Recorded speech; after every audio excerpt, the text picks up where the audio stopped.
a lot of them, especially right now, we're really more focusing on their mental health and their personal boundaries as well. Like their limits, if they can't do it, if their mental capacity cannot do it, they have the option to say Mm-hmm. no. And sometimes they're more aware and more sensitive to their personal boundaries, which is good, of course, because of course this is also helping young leaders and also entrepreneurs and HRs to be more diverse in how they are responding to the needs and to the development of both, of course, the millennial and of course the company.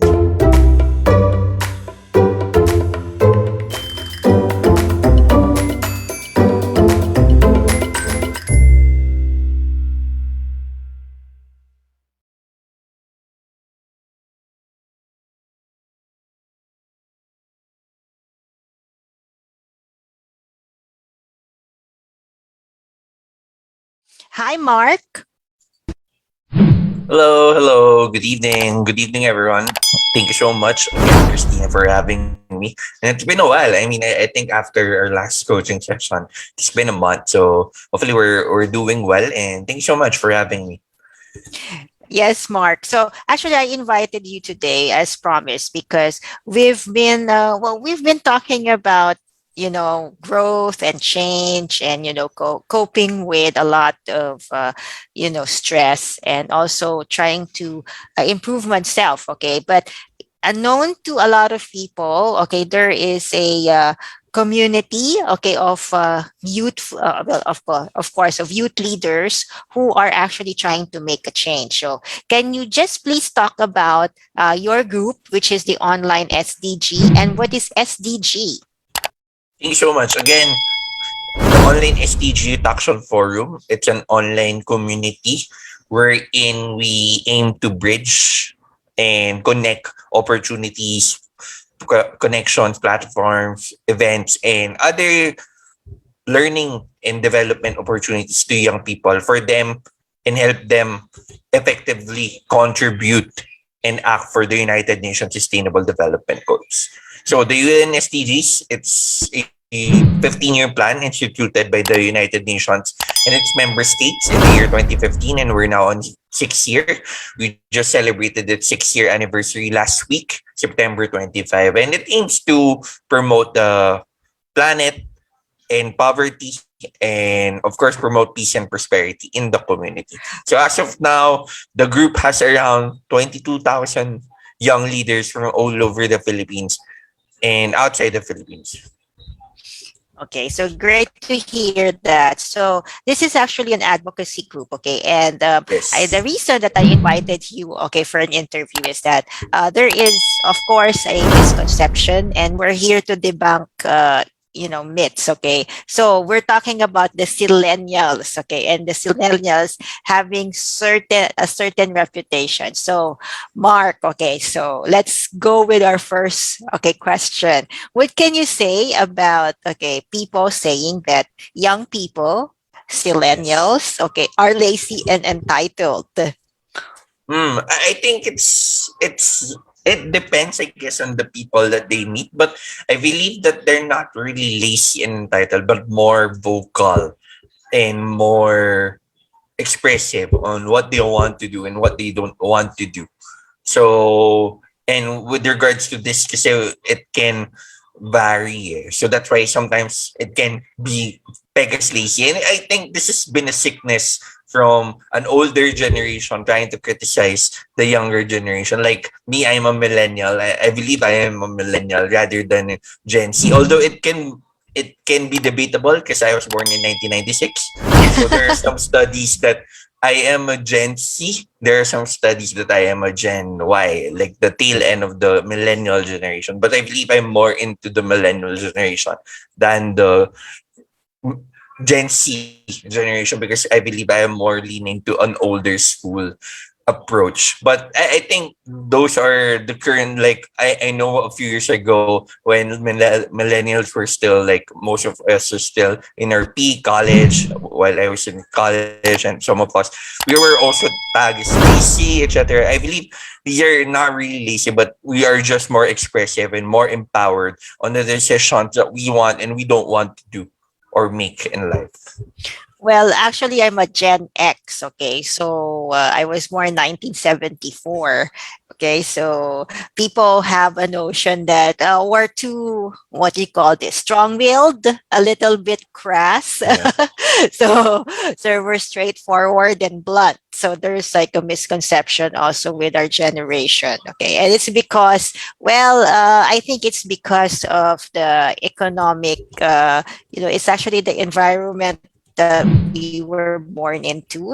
And then, of course, our behaviors, our coping mechanisms were different than, well, of course, younger people and those that were, born a generation ahead of us. So that's why we have a certain behavior. Yeah, But and I any think each generation is really different and really unique in each generation. Right. And then, Mark, okay, so you've also been active. You're also active with the Rotary Club. You Yes. also have some, you're also doing that as your advocacy. So, anyhow, okay, so I think you've also had some experience in the workforce. Okay, so what can you say about managing young people? What Hmm. should a supervisor do, or what should managers do? Yeah, I think it's really, I mean, I am a young person and I have been working with younger people, and I think a lot of them, especially right now, we're really more focusing on their mental health and their personal boundaries as well, like their limits. If they can't do it, if their mental capacity cannot do it, they have the option to say Mm-hmm. no, and sometimes they're more aware and more sensitive to their personal boundaries, which is good, of course, because of course this is also helping young leaders and also entrepreneurs and HRs to be more diverse in how they are responding to the needs and to the development of both, of course, the millennial and of course the company. So those are my experiences, and it's really hard. Sometimes kasi parang they will, of course, they will prioritize first other engagements or other priorities. Especially most of my millennials right now are really still in the formative years, studying years. I think there will be a barrage of millennials in the coming years, but as of now, there's still more of into studying. They're still studying more. Yeah, So, so in the community level, so I think you've been going around. So, what yeah. is the focus of the youth?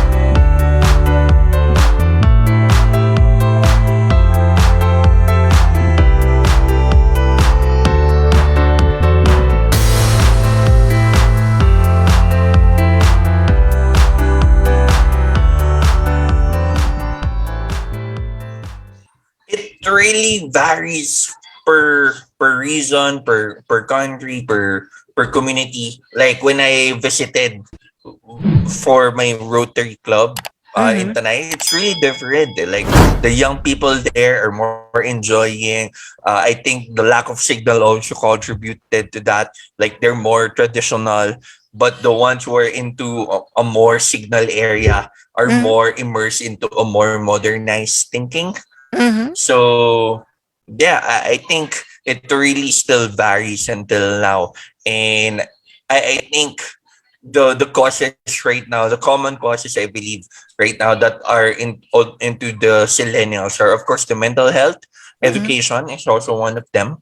The equality, particularly to the minorities and the LGBTQIA plus communities and marginalized community. Women empowerment is also one, and I think peace is also there. Peace and good governance. So I think those are the usual common. And lastly, of course, climate action. I think Mm-hmm. that's also one of the differences of millennials to the others because they're more aware that we need to do something for our environment and not just for ourselves as persons, but also giving back to our planet. Yeah, I've been looking at your page. Okay, so that's like the online SDG Youth Action Forum or OSHAF. Okay, so you have certain activities. Okay, so you once described yourself as a connector during our coaching session. So what does a connector do? Yeah, I peg myself as a weaving connector because I believe actually this was pegged by our common person Neil, who is the founder of Social, and that's where we met. He pegged me as a connector and as a weaver because I am able to. He thinks that I am able to connect to people and weave Mhm. them to help each other out, to help each other's needs out. And I always believe that we cannot do everything. I think this is also a sickness of millennials and even millennials as well, like me. Mhm. Like we try and tend to do everything, like we think that we can do everything, but we cannot. So we need collaboration and coordination with each other. And aside from that, it's really helping each other out because we are all interrelated and interconnected. Yes. So you went through your coaching program. So, you wanted to like you were looking for a mentor. Okay. So this mentorship thing is actually quite big nowadays. Okay. But during my time, we didn't have those concepts. Okay. What we did was we plunged into the work floors and then we learned everything on our own. Parang we hit the ground running and then we just, did everything to survive. Okay. But nowadays there are certain organizations and there are certain movements. Okay, and also because of the web. Okay, because of advances in technology, we are able to do these webinars. Okay, so what do you think? Why were you off? Why were you looking for a mentor, and why do you think mentorship is a big thing nowadays? I think I was looking for a mentor to help me expand my horizons. As mentioned, of course, I've been connecting myself more to a younger audience. While of course we understand and accept the fact that we are able to learn from them, there are also still limitations from learning from them because they're also growing. So if I am also growing myself and I learn from them, and they learn from me. Well, it's just really great. But again, there's still limitations from learning from them from now. So that's why I seek guidance from either my age range or older than me to help me advance both personally and professionally. And it helps me refine myself in what I do right now, especially in OSHA. So I think this is really important, especially nowadays that we are being faced by the COVID-19 pandemic. I think more than being a professional companion and help to our respective professional careers, it's also helping us to manage and navigate through this pandemic. Because Yes. after all, we are all humans. Yeah, well, yes. And also being the kuya, because there are a lot of graduates, okay, who have been, there are a lot of people who graduated this year, okay, and then they've been joining your org, in your online org, okay. So, what do you think will be the challenges of this generation or this batch of graduates, and then how are you trying to help them cope with the Yeah. challenges? I think the glaring difference right now is of course the COVID-19 pandemic. A lot of them had 1 year to 2 years of online classes, which is really Mhm, hard because mhm, we know there are some courses, there's some degrees that need physical interaction or hands-on interaction on physically, and this is also heavily affecting them. How can they be able to adjust to what's happening right now, diba? And aside from that, it's also, of course, the other factors that are beyond our means. So for example, the economic, the political, and other means right now. And through OSHAP, we believe that we are able to bridge them and help them find people and promote different initiatives that can help them advance both for their professional and personal development. So as of now, we're trying out a new feature as well in the group. It's called internship alerts, wherein we are promoting various internships inside the group. So as of now, of course, some of them want to do action pa din eh. So we believe this is a great way for them to be connected with startups and social entrepreneurs that are looking for people who can be part of their team as well. Yeah. So before, okay, so this youth action, okay, so because me, I'm not part of that space, okay, so and I guess a lot of our viewers are not part of that space. So you actually participate in certain, there are certain, I think, tournaments that you participate. Can you elaborate on that, Mark? Pardon, sorry. Like tournaments, okay, like certain contests or competitions that you participate. Yeah, the different opportunities that we are able to promote aside from the internship is, of course, competitions, conferences, national conferences, events, webinars that can help them both in a professional way. So, of course, there are some resume workshops, there's some workshops on job interviews, etc. And hopefully, we can be able to collaborate soon if ever the team will have webinars, particularly targeting the young people. And also for personal and cost development. So we are having skills workshop on soft skills, how to communicate. We're also having to how to advocate effectively and also Mm. related to certain causes in STG. So, for example, no poverty, climate action, etc. Okay, so those are the opportunities that your community has for the youth. So Yes. wow, so it's like really more of skill building, supporting them Yes. build up their skills. Okay, also exposing them to certain advocacies. Okay, wow. Yeah. So going back, okay, so this batch of graduates, so you said it's going to be more challenging, okay, but you were in school yourself, okay, you're taking up your MA. So what's the current climate there?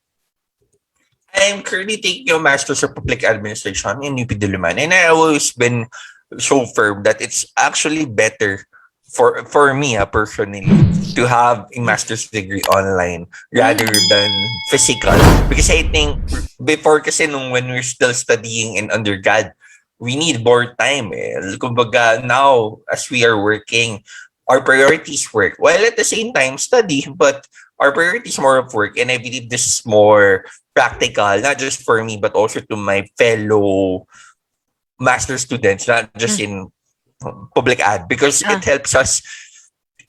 I have some classmates who have been studying and still in class while they're still at work. So parang ginagawa nilang podcast. Yung like they're still working, I mean, either overtime or working from home while at the Mhm. same time listening. And I think that it has been helping them as well. And I believe that some of them will prepare to have online classes for masters. I mean, it's different for the undergrad because I think the development is different there. Well, I think that on online classes, it's very difficult for if you're in, of course, for children, because you need to be really physically to be able to guide them, especially like, if it's like something like art or something, kids need to be guided, okay, and being on an online class, I think you need to be more focused.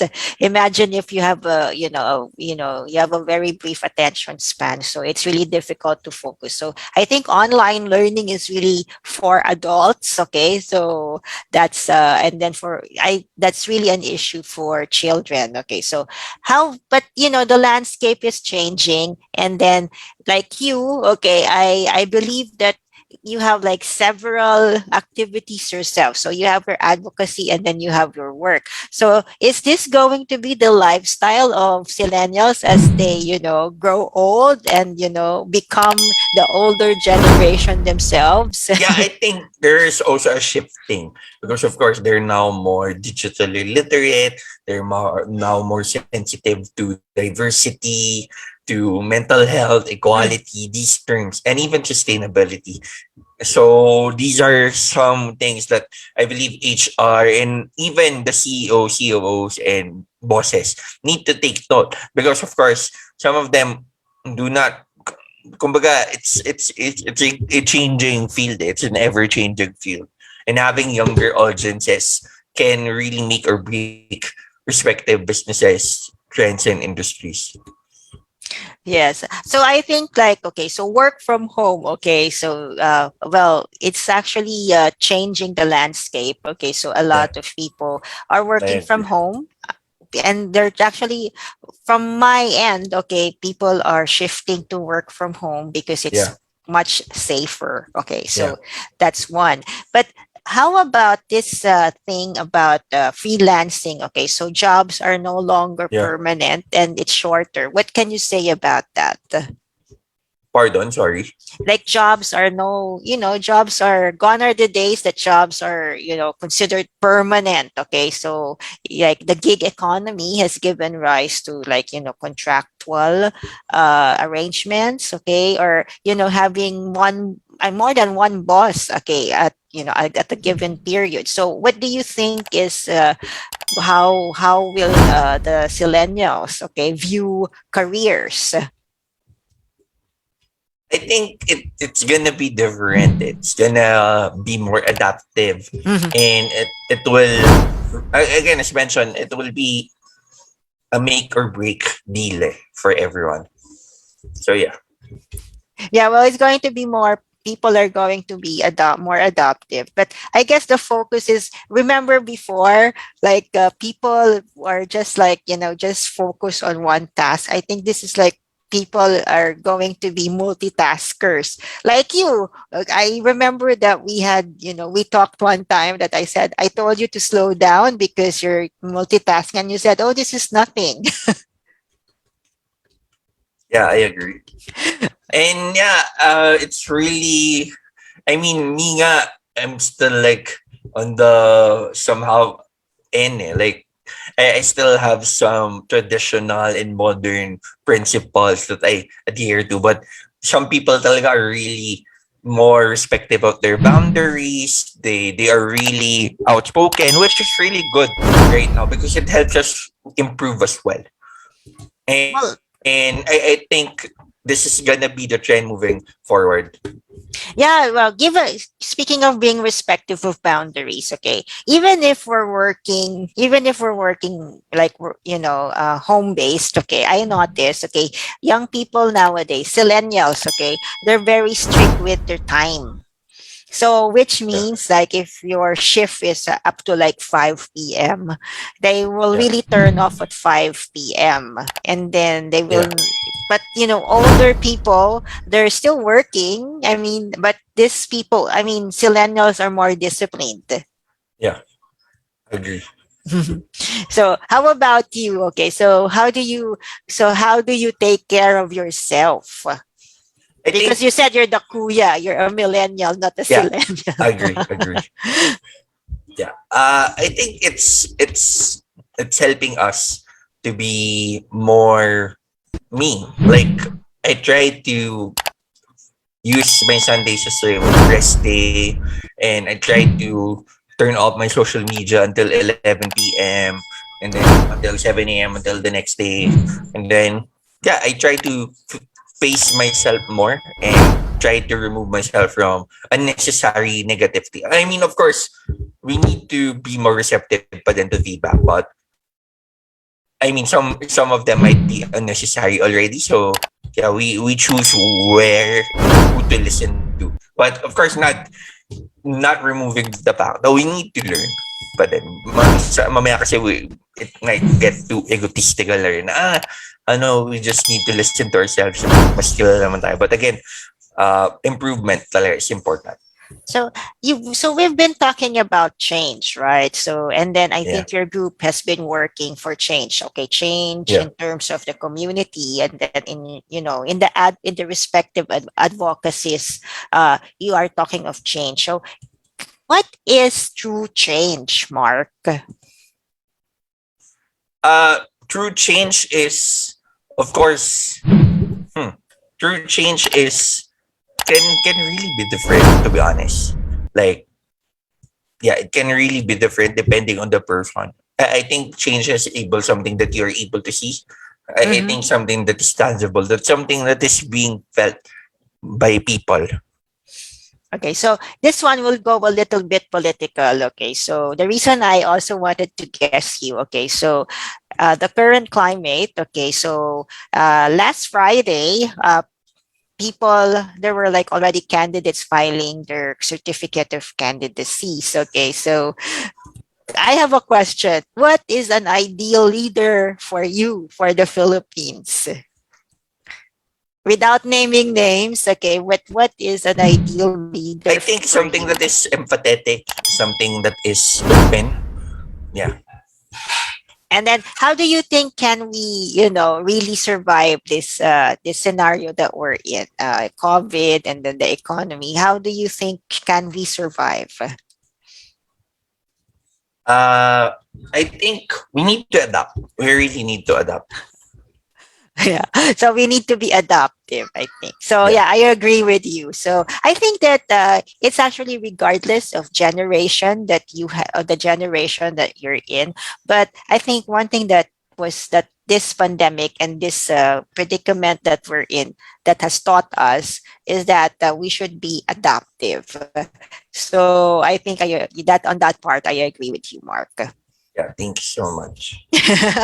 So anyway, okay. So this one, okay, so we've established, okay, so you're the kuya in your community. So as a kuya, so what will you advise these youngsters, okay, that are joining your communities? Pardon, sorry. What will you advise the young ones, okay, that are joining your community? I think it's really, I mean, again, I also always say, let's take it one step at a time. A lot of people kasi might be pressured that, oh, if I join the community, do I need to be a volunteer? Do I need to be doing something relevant agad? But to be honest, we can start actions first, doing small, simple actions that we can do towards building a better world. Yeah, so baby steps. Okay, so well, the thought of joining an organization would be one. Okay, that's already a step. Okay, and then changing yourself, okay, towards, of course, the better, like taking webinars, taking courses, and then getting a mentor. I think those are like simple steps that you can do, okay, to actually create bigger and safer place. Okay, so I think that's the message for, I mean, that's the message of Mark this evening. Yeah, I So agree. yes. So, Mark, can you talk to our viewers? Okay, maybe you can invite maybe coaches and maybe other members to participate in your activities in OSHAF. Yeah, again, thank you so much, Miss Christina, for having me. It's been a while, and it's really glad to connect with you for this opportunity. And feel free, for those who are into youth and sustainable development goals, feel free to join us in the online STG Youth Action Forum. It's also searchable on Facebook. And thank you so much with Christina and her group, HR Shouts and Whispers. And we hope we can collaborate soon as well. Looking Yeah. forward. Well, actually, this is the time of collaboration, and I'm actually glad that you actually chose me as one of your coaches in social. Yeah, thank you So, so much. And I think you have been really instrumental to my growth as a person. Oh wow. Okay, thank you. Well, that was really well appreciated. Thank you so Okay. much. And anyhow, okay, so well, Ken is not able to join us here on Zoom, but he is somewhere there among the audience. Okay. So he has been reacting. Okay. So when I asked you about, well, who is the ideal leader, okay, that can you lead change in the Philippines, he said it's a tricky question. So I didn't mean to put you on the spot, Mark.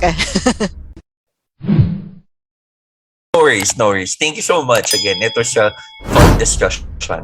Yes. So anyhow, okay, so when we talked to Mark, okay, so when I actually became active in coaching, okay, and then of course, Soshov, so that's another organization that's with Neil. And of course, I met Mark through Soshov. And we've been actually trying to work into like teaching the youth, okay, some Yeah, essential skills. yeah, I agree. Okay. So anyhow, Mark, okay, any final words for this evening? Again, thank you so much for having me, and I'm looking forward to to making a mark together with all of you. Yeah, so Mark makes a mark. Okay. So anyhow, okay, to our viewers, you can actually stay and post your comments, okay? And then tomorrow, okay, that will be episode 105. We're going to have Mr. Pai Conde, and he will talk about leadership and line management. So tomorrow at 4 p.m., Mr. Paikonde, one of our moderators, and you know him, everyone in the HR community knows Pike, and he will be sharing us his insights about leadership and line management. But for this evening, a temporary goodbye. I'll see you. Bye bye. And Mark, thank you for having the interview with us.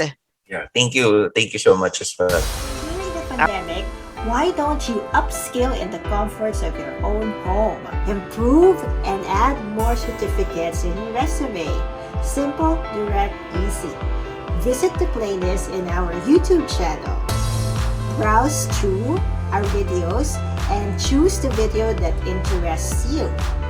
Send in your requests for a particular video and we will send back the certificate via email. Watch this full video for the details.